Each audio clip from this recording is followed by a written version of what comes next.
The Australian League is one of career mode's hidden gems. Not only is it one of the best starting points for a Pentagon challenge, it's also by far the most difficult league to win a continental championship from. The entire league is designed to be equal, from the team's ratings to the team's budgets and their objectives, because football isn't really a major sport in this part of the world. Cricket and Aussie Rules have way more support, but that's even more reason why you should try and conquer Asia with one of the 10 teams in the A-League. Today I'll be telling you why you should start a save in Australia. So, while the league is dependent on trying to keep parity, the rules are actually really bizarre.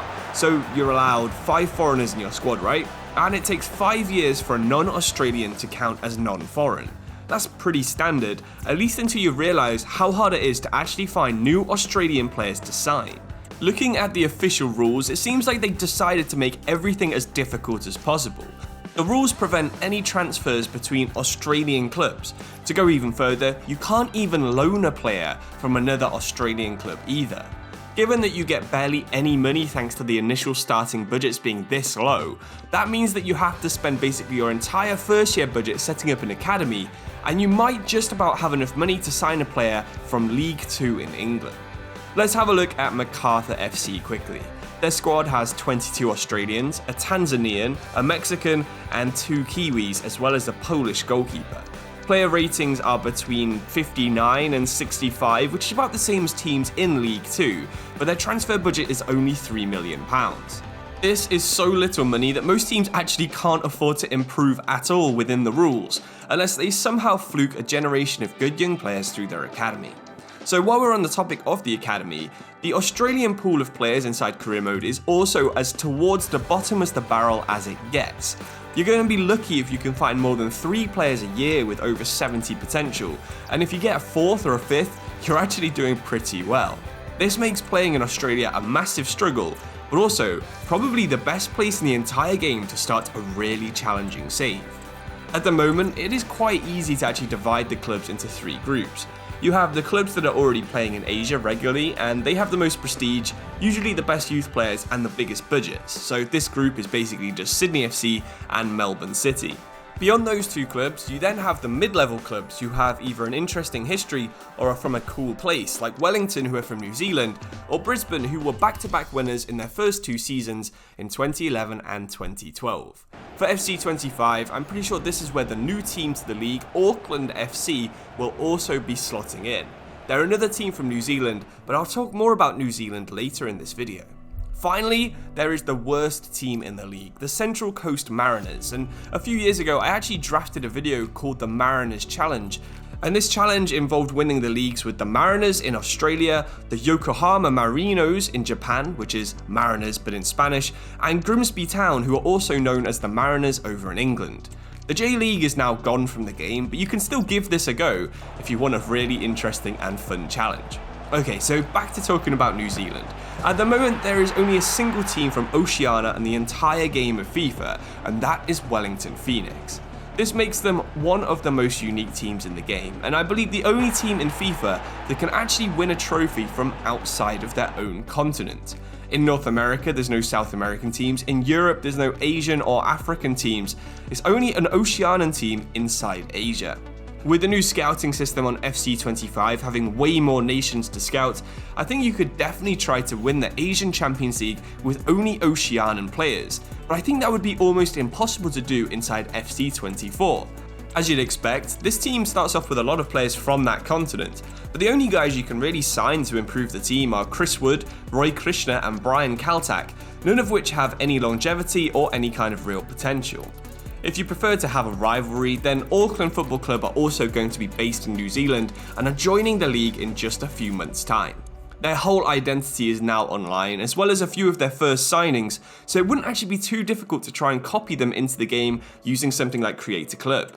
If you do enjoy using Create a Club, you could also try and create the Wollongong Wolves, another team that tried and failed to enter the A-League in the past. I've talked about them a lot in another video, and I think they're such a cool team, even if I do really struggle to say Wollongong. So we've talked a lot about the clubs and the history of the league now. Why would you actually want to play in Australia? Well, the whole point of the A-League was to try and raise the standard of football in Australia and across Asia. To do this, you really do need to bring the level of other clubs in the league up with you. It's hard to say how to build up a whole league, especially when you can't sell or loan players to other clubs in that league. But if you invest in your academy, sign as many players as you can, and release the ones you don't really love, you will see that other clubs in the A-League will pick them up, develop them, and also improve alongside you. This improvement needs to happen because the AFC, which is the Asian version of UEFA, actually ranks the quality of Australian soccer below Iraq and Uzbekistan. And of course, that means they're miles below leagues like Saudi Arabia and South Korea. So you really should see if you can develop the entire nation and try and get an all-Australian final at some point of your save in the Asian Champions League. Like I said, it is hard to do this while staying inside the official rules, but that's why I made this video, because everything about Australia is difficult, and that's what makes it such a satisfying challenge.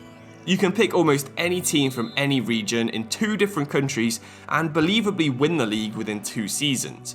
The league isn't really the challenge here, it's all about Asia and trying to keep the save realistic. Realism is something that is actually surprisingly easy to do though, and that's mainly because of how strict the official rules are when it comes to the signings.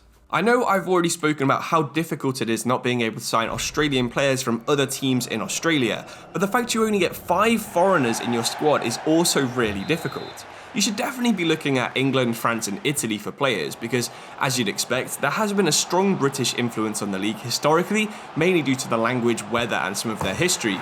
But Australia is also one of the few countries that some very interesting Italian players like to go to retire. Of course, Alessandro Del Piero is the most famous player to ever play in the A-League, but Massimo Maccarone and Alessandro Diamanti both played a ton of games in the A-League. You also see a lot of players from other Asian nations going to Australia too. One of Auckland's committed signings is the Japan international Hiroki Sakai that used to play for Marseille, and you can see a lot of players from Japan, China, even Brazil heading to Australia. So basically, the A-League signing profile is very similar to the MLS, but with more of an Anglosphere and less of a South American focus. Basically, if you're struggling to find players that seem to fit the conditions of the league, just have a look at some of the second tiers over in Europe and have a scout of the other Asian leagues and see if you can pick up some backup level players from there. So, while football isn't really a major sport in Australia, their league has somehow ended up as one of the most interesting, the most competitive and the most challenging leagues on FC24. It actually doesn't matter if you're playing in the most historic rivalry in Australia between Sydney and Melbourne Victory, or if you're just playing a random game between Wellington and Adelaide. The game will be even because the league is designed to be even, and you have to try and overcome that evenness to bring everyone up at the same level as you so that you can realistically win in Asia. Thank you for watching this video. If you're Australian and you're absolutely appalled about some of my pronunciations, then please do let me know in the comments. I'm sure at least once I would have said Melbourne instead of Melbourne, but if I have, of course, let me know. Thanks for watching. I'll see you soon. Really do appreciate it. Cheers and goodbye.